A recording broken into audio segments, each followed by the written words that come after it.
السلام علیکم ورحمۃ اللہ وبرکاتہ۔ امید ہے کہ میرے سارے لسنرز، سارے ویورز اللہ کے فضل و کرم سے اللہ کے پناہ میں ہوں گے، خوش ہوں گے، خوشحال ہوں گے۔ اللہ تعالیٰ آپ کو ہمیشہ خوش رکھے۔ اے اللہ، ہمیں اپنا شکر گزار اور ذکر کرنے والا، ڈرنے والا، اپنا مطیع فرما بردار، رونے اور گڑ گڑانے والا اور رجوع کرنے والا بندہ بنا لے۔ آمین ثم آمین۔ کیا آپ سب کو پتہ ہے کہ مطمئن روح کون ہے؟ اے نفس مطمئن، چل اپنے رب کی طرف، تو اس سے راضی، وہ تجھ سے راضی، پھر شامل ہو میرے بندوں میں اور داخل ہو میری جنت میں۔ یہ اللہ کا وعدہ ہے سورہ فجر میں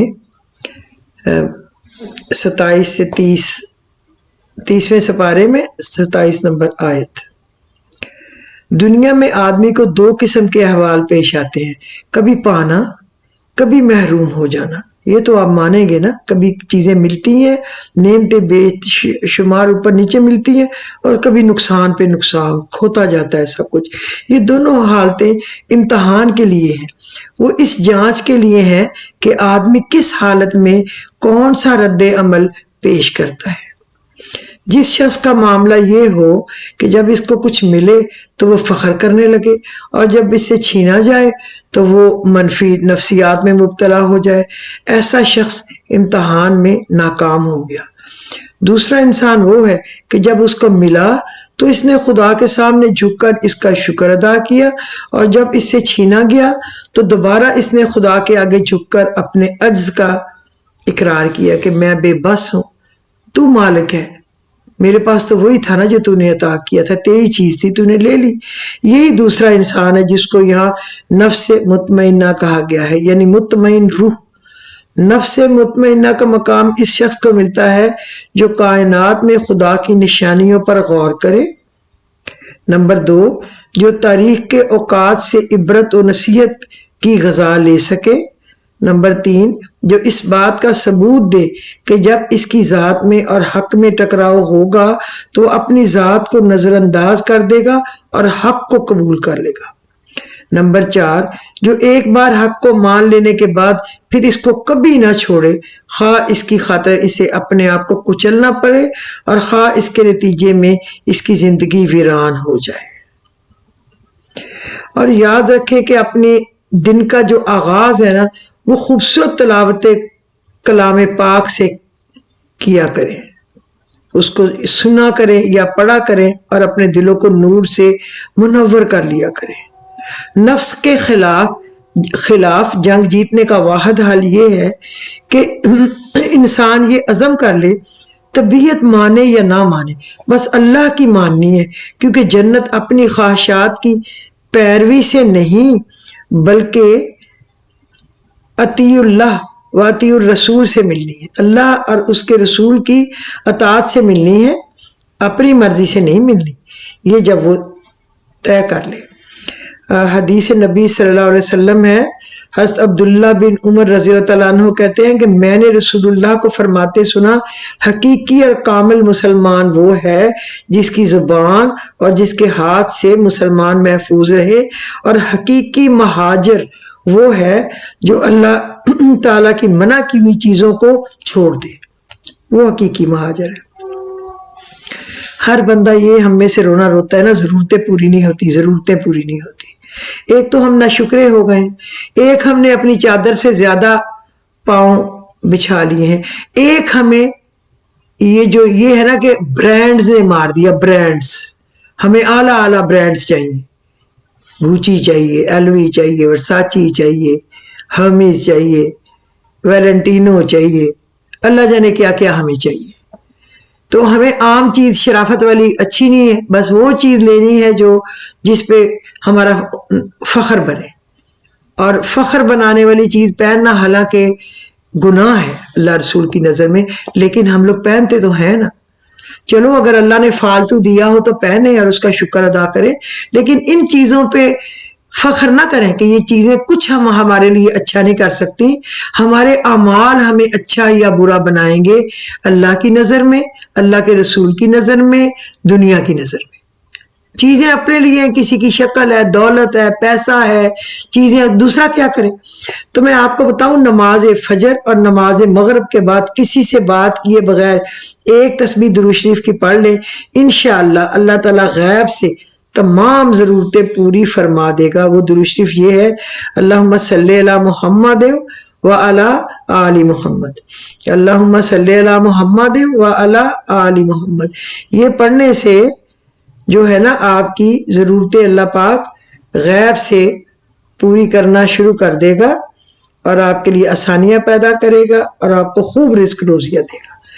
اچھا، کبھی کبھی میں سوچتی ہوں پتہ نہیں یہ کس نے رواج شروع کیا ہوگا کہ جب کوئی انسان زندہ ہے تو کبھی اس کی تعریف نہیں کرنی، کبھی اس کو اچھا نہیں کہنا، چاہے اس کے ساتھ کوئی بھی رشتہ ہو، اچھے سے اچھا، عزت والا، احترام والا، یا وہ بالکل چھوٹا بچہ محبت والا، لیکن نہ اس کی تعریف نہیں کرنی۔ تعریف کب کرنی ہے؟ جب وہ چلا جائے وہاں سے، چھوڑ کے کسی اور ملک، کسی اور شہر بچھڑ جائے، یا مر کے اللہ کے پاس چلے جائے، تو پھر کہنا اس کی یہ اچھی عادت تھی، اس سے مجھے فائدہ ہوا تھا، اس نے فلانے مشکل وقت میں میرا کام کر دیا تھا، اس نے، ورنہ کہنا نہ اس نے کچھ نہیں کبھی دیا، کچھ نہیں کیا ہمارے لیے، کچھ نہیں کیا۔ یہ ہم لوگوں کی نیچر ہے۔ دوسرا بندہ چاہے اپنی جان سے چلے جائے، نہیں اس نے ہمارے لیے کچھ نہیں کیا۔ یہ بات جو ہے نا، یہ ہم لوگوں کی بہت بری ہے۔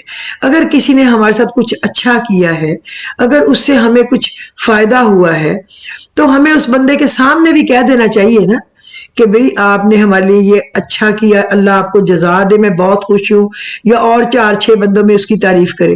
وہ خود کرے وہ تو منع ہے، لیکن جس کے ساتھ اس نے بھلائی کی ہے اس کو تو ذکر کرنا چاہیے نا۔ اللہ بھی راضی اور بندہ بھی راضی، لیکن ایسا نہیں ہوتا کبھی بھی۔ تو لوگ ہمیشہ جو دنیا سے چلا جاتا ہے اس کے متعلق کچھ اچھا کہہ لیتے ہیں، یا اس کو جو ان سے بچھڑ جائے، دور چلا جائے۔ بخدا کبھی قریب والے کو، محبت کرنے والے کو، احسان کرنے والے کو، اس کی بھی تعریف کر دیا کریں اس کے سامنے، اس کا دل بڑا ہو جائے گا، خوش ہو جائے گا، اس کو اچھا لگے گا۔ یہ نہ کیا کریں کہ وہ آپ پہ جان قربان کر رہا ہو، آپ کہیں میرے لیے کبھی کچھ نہیں کیا، کچھ نہیں کیا۔ یہ اچھی عادت نہیں ہے۔ اچھا، دوسرا یہ تو سب کو پتا ہے نا کہ سورہ کہف اگر آپ ایک جمعہ پڑھیں گے تو اگلے جمعے تک آپ کو اس کا نور اور اس کی روشنی عطا ہوگی۔ جو پڑھے گا اس کے گھر میں کوئی شیاطین داخل نہیں ہو سکتے، چور ڈاکو ڈکیت داخل نہیں ہو سکتے، اس گھر میں کوئی بھی برائی کرنے والی چیز انٹر ہی نہیں ہو سکتی۔ یہ اللہ اور اس کے رسول کا وعدہ ہے۔ تو سورہ کہف کی جو پہلی 10 آیتیں پڑھے وہ فتنہ دجال سے محفوظ رہیں گی۔ دجال اتنا بڑا فتنہ ہے جس سے انبیاء علیہ السلام نے سب نے پناہ مانگی ہے، اور وہ ایسا فتنہ ہوگا کہ وہ سب کو ہی گمراہ کر دے گا تقریباً۔ وہ کسی کو کہے گا کہ تمہارا فلانا فوت ہو گیا، مر گیا، زندہ کرنا چاہتے ہو، لاؤ میں تمہیں زندہ کر دوں، اس کو زندہ کر کے کھڑا کر دے گا، اس کی شکل بنا کے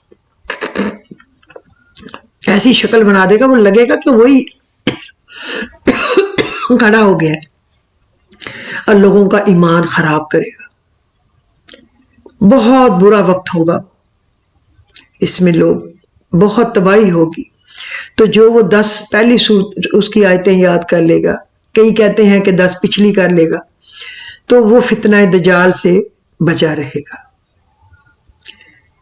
یہ سب لوگ اس بات کو یاد رکھیں۔ اور ایک جو کوئی سورہ بقرہ کی آخری 2 آیات پڑھے گا، آمن الرسول بما انزل، اور ایک آیت الکرسی، وہ ہر فتنے سے، شیاطین کے شر سے، جادو سے، ٹونے سے، یہ جو بھی ہوائی اثرات ہوتے ہیں ان سے، نقصان پہنچانے والے ڈاکو، نقصان دینے والی چیزوں کے ضرر سے وہ محفوظ رہے گا ہمیشہ۔ یہ اللہ تعالیٰ نے چونکہ کہا ہے تو اس میں کوئی شک ہی نہیں ہے۔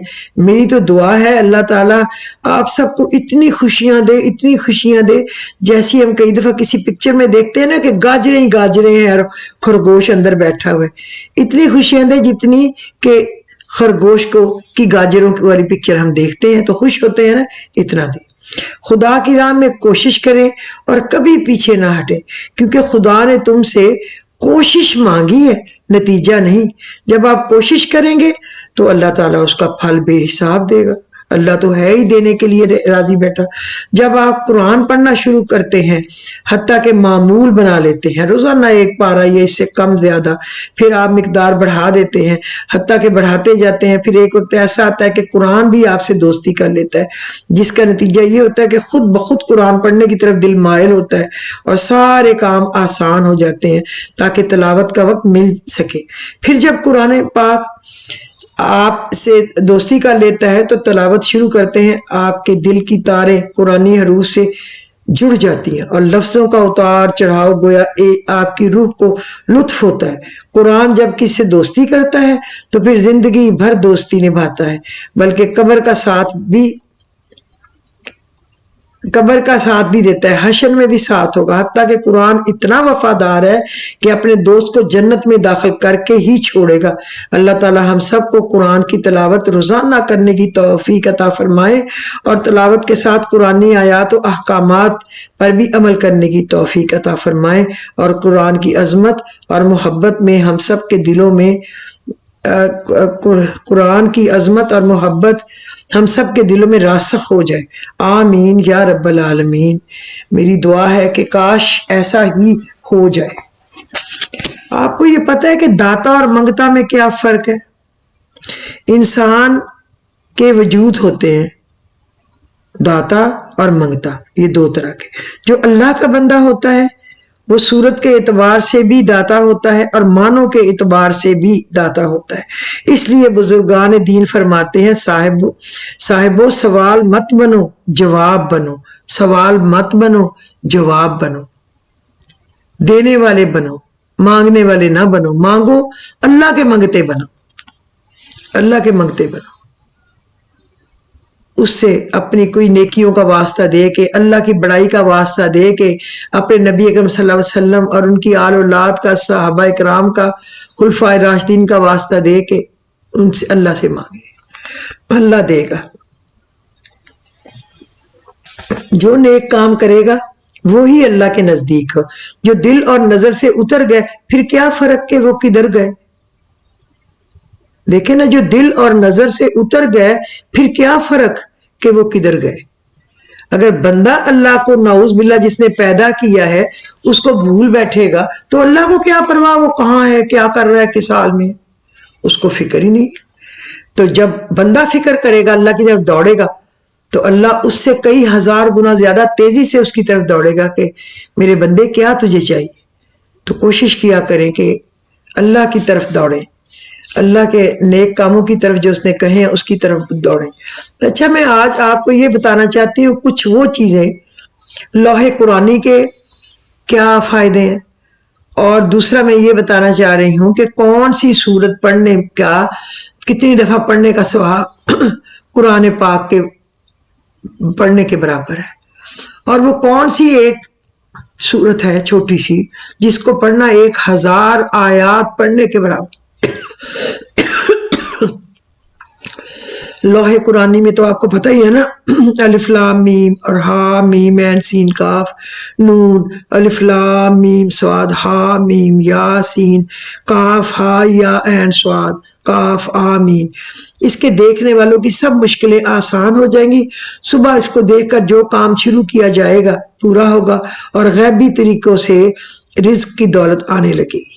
اور یہ تو میں نے آپ کو بتایا ہے نا، ہا میم عین سین کاف حمایتنا، کاف ہا یا عین صاد کفایتنا، ہا میم عین سین کاف حمایتنا فسیکفیکہم اللہ وہو السمیع العلیم۔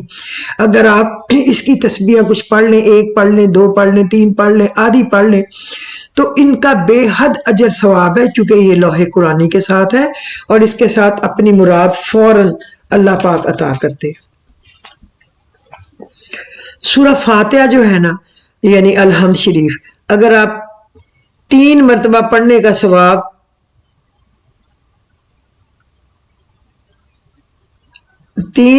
پڑھنے کا ثواب 2 مرتبہ قرآن پڑھنے کے برابر ہے۔ ایک الحمد شریف کی، اور آیت الکرسی 4 مرتبہ پڑھنے کا ثواب ایک قرآن پڑھنے کے برابر ہے آیت الکرسی کا۔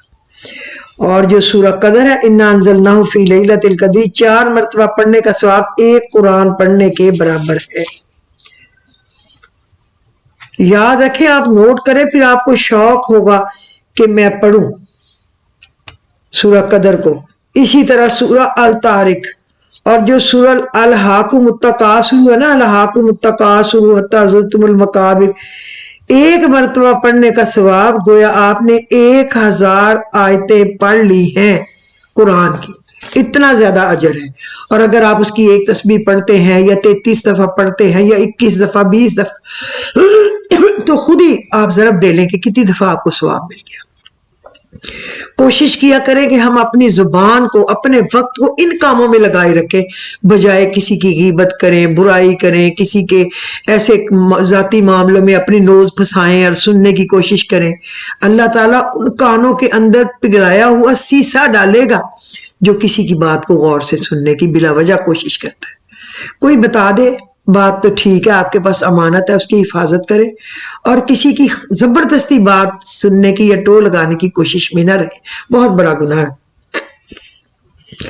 سورہ الکافرون قل یا ایھا الکافرون لا اعبد ما تعبدون، یہ جو ہے 4 مرتبہ پڑھنے کا ثواب ایک قرآن پڑھنے کے برابر ہے۔ اور سورہ نصر 4 مرتبہ پڑھنے کا ثواب اذا جاء نصر اللہ والفتح، یہ پوری 4 مرتبہ پڑھنے کا ثواب ایک قرآن پاک کے برابر ہے۔ اور سورہ اخلاص 3 مرتبہ پڑھنے کا ثواب ایک قرآن پاک پڑھنے کے برابر ہے۔ اور سورہ فلق اور سورہ ناس، یہ ان کو بھی پڑھنے کا ثواب 3 دفعہ پڑھنے کا ثواب قرآن پاک پڑھنے کے برابر ہے۔ تو کوشش کیا کریں کہ یہ چیزیں آپ پڑھیں۔ اتنا اگر مسلمان پڑھ لے تو 9 قرآن شریف اور 1000 آیتوں کے پڑھنے کے برابر ثواب پا سکتا ہے جو میں نے آپ کو بتائی۔ اتنا اگر پڑھ لے نا اس طریقے سے، صرف اتنا سا جو میرا خیال 15-20 منٹ کا کام بھی نہیں ہے، تو 9 قرآن شریف اور 1000 آیتوں کے پڑھنے کے برابر ثواب پا سکتا ہے۔ یعنی کم سے کم محنت اور زیادہ سے زیادہ انعام، یہ محض اللہ کا فضل و کرم ہے اس امت محمدیہ پر۔ لیکن اس کا یہ مطلب بالکل نہیں ہے کہ نعوذ باللہ کوئی قرآن پاک پڑھنا چھوڑ دے۔ یہ تو اس طرح ہے کہ آپ فارغ بیٹھے ہیں، بستر پہ بیٹھے ہیں، لیٹے ہیں، کسی محفل میں بیٹھے ہیں اور آپ سفر میں ہیں، تو آپ نے یہ چیزیں پڑھ لی تو پھر بھی آپ نے ثواب کما لیا اتنا۔ میرا کہنے کا یہ مطلب بالکل نہیں ہے کہ باقی باتیں قرآن پاک کو چھوڑ دیں تو بس 9 قرآن آپ کے ہو گئے، ایسا نہیں ہے۔ میں اجر بتا رہی ہوں کہ کیا ہے۔ ان صورتوں کو پڑھ کر اپنے خاندان کے مردوں اور تمام مسلمان جو مرحومین کی ارواح کو اصحاب ثواب کر سکتے ہیں، اصحاب ثواب کر سکتے ہیں۔ اللہ تعالیٰ کو 3 چیزیں بہت پسند ہیں۔ ایک توبہ، کہ بندہ ایک توبہ کرنا اس کو پسند ہے، اور ایک تو یہ کہ بندہ اس کی تعریف بیان کرے، اور بے شک تمام تعریف اللہ ہی کے لیے ہے اور اللہ کی ذات ہی تعریف کے لائق ہے۔ دوسرا یہ کہ بندہ اللہ سے اپنے گناہوں کی معافی مانگے، بے شک اللہ تعالیٰ غفور الرحیم ہے، وہ گناہوں کی سزا دینے کی بجائے گناہوں کو معاف کر دینا زیادہ پسند فرماتا ہے، بشرطی کہ بندہ سچے دل سے اپنے گناہوں کی معافی مانگے۔ تیسری بات جو اللہ کو پسند ہے وہ یہ ہے کہ ہر ایمان والا اس کے پیارے رسول صلی اللہ علیہ وسلم، تاجدار مدنی حضرت محمد صلی اللہ علیہ وسلم پر درود بھیجے۔ اور یہ تینوں چیزوں کا آسان اور بیش بہا وظیفہ میں آپ کو بتاؤں گی۔ یہ ہے کہ رات کے سوتے وقت وہ یہ کیا کرے۔ حضور پاک صلی اللہ علیہ وسلم نے کہا کہ ایک مرتبہ حضرت علی کرم اللہ وجہ سے ارشاد فرمایا کہ اے علی، رات کو روزانہ 5 کام کر کے سویا کرو، 4000 دینار صدقہ دے کر سویا کرو، 1 قرآن شریف پڑھ کر سویا کرو، جنت کی قیمت دے کر سویا کرو، 2 لڑنے والوں میں صلح کرا کر سویا کرو، 1 حج کر کے سویا کرو۔ حضرت علی نے عرض کیا یا رسول اللہ صلی اللہ علیہ وسلم، یہ امر محال ہے، مجھ سے کب بن سکیں گے؟ پھر حضور پاک صلی اللہ علیہ وسلم نے ارشاد فرمایا 4 مرتبہ سورت فاتحہ پڑھ کر سویا کرو، اس کا ثواب 4000 دینار کے برابر ہے۔ 3 مرتبہ قل هو اللہ احد پڑھ کر سویا کرو، اس کا ثواب 1 قرآن مجید کے برابر ہے۔ 10 مرتبہ درود شریف پڑھ کر سویا کرو، جنت کی قیمت ادا ہوگی۔ 10 مرتبہ استغفار پڑھ کر سویا کرو، 2 لڑنے والوں میں صلح کے برابر ثواب ہو گیا۔ 4 مرتبہ تیسرا کلمہ پڑھ کر سویا کرو، 1 حج کا ثواب مل گیا۔ کتنی آسان چیزیں ہیں یہ، آپ بستر پہ سونے سے پہلے بیٹھ کے یہ چیزیں پڑھ لیا کریں۔ کلمہ تیسرا 4 مرتبہ، استغفار 10 مرتبہ، درود شریف 10 مرتبہ، آخری کل 3 مرتبہ، سورۃ فاتحہ 4 مرتبہ۔ اس پر حضرت علی کرم اللہ وجہہ نے عرض کیا یا رسول اللہ صلی اللہ علیہ وسلم اب تو میں روزانہ یہی عملیات کر کے سویا کروں گا۔ تو ہمیں بھی یہ عملیات کرنے چاہیے کہ نہیں؟ ہمارے لیے یہ بتایا گیا ہے تاکہ ہم جو گناہ گار گندے مندے لوگ ہیں ہم اپنے لیے کچھ نیکیاں جمع کر سکیں، اس لیے بتایا گیا ہے۔ بسم اللہ الرحمن الرحیم، استغفر اللہ، ایک تسبیح ضرور استغفار کی پڑھ لیا کریں۔ استغفار کی، استغفر اللہ تعالی ربی من کل ذنب واتوب الیہ، یا استغفر اللہ الذی لا الہ الا هو الحی القیوم واتوب الیہ۔ جو بھی ہے درود شریف پڑھنا ہے۔ درود شریف 100 مرتبہ، اللہم صلی علی سیدنا محمد وعلی آل سیدنا محمد وبارک وسلم، یا جو بھی درود شریف چھوٹا آپ کو آتا ہو ایک تسبیح پڑھ لیا کرے۔ کلمہ تمجید 100 مرتبہ، سبحان اللہ والحمد للہ ولا الہ الا اللہ واللہ اکبر، اور آخر میں ولا حول ولا قوت الا باللہ العلی العظیم۔ یہ تینوں تسبیحات روزانہ کسی بھی وقت، دن میں 1 بار اور رات میں 1 بار پڑھ لیا کریں، انشاءاللہ دینی اور دنیاوی خیر و برکت کا باعث ہوگا۔ اللہ تعالیٰ کے لیے آپ کے لیے رحمتوں کے خاص دروازے کھول دیں گے اور آپ پر اپنا فضل ہی فضل فرمائیں گے۔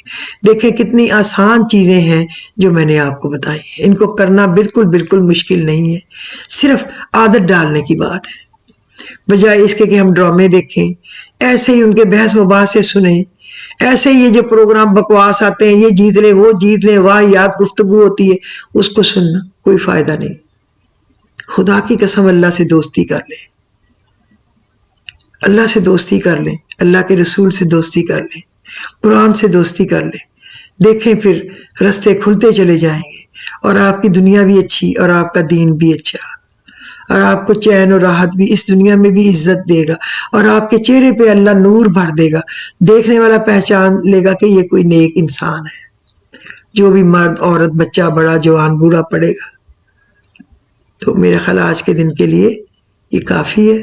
اگر آپ کو پسند آئے تو لائک اور شیئر کر دیجئے، اور اگر کسی نے سبسکرائب نہیں کیا اور اس کو میرا پروگرام پسند آئے تو وہ اس کو شیئر کر کے کچھ نہ کچھ لوگوں کو ضرور سینڈ کرے، تاکہ یہ ہمارے پیغام جو ہیں اچھی باتیں پھیلانے کے یہ لوگوں تک پہنچتے جائیں، اور صدقہ جاریہ کی ایک چین بنتی چلی جائے جو ہمیں قبر میں پہنچنے پہ بھی فائدہ دے اور آخرت میں بھی فائدہ دے اور دنیا میں بھی فائدہ دے، کیونکہ جب اور کوئی چیز ہمارے ساتھ نہیں جانی سوائے وہ اعمال جو ہم نے اللہ اور اس کے رسول کو راضی کرنے کے لیے کیے۔ اور ایک اپنے والدین کے لیے صبح شام دعا کرنی، اور تمام مومنین اور مومنات اور مسلمین اور مسلمات کے لیے کرنے سے آپ مستجاب الدعوات ہوں گے، اس کے بغیر ہماری دعائیں قبول نہیں ہوں گی۔ پھر مجھے اجازت دیجیے، خدا حافظ۔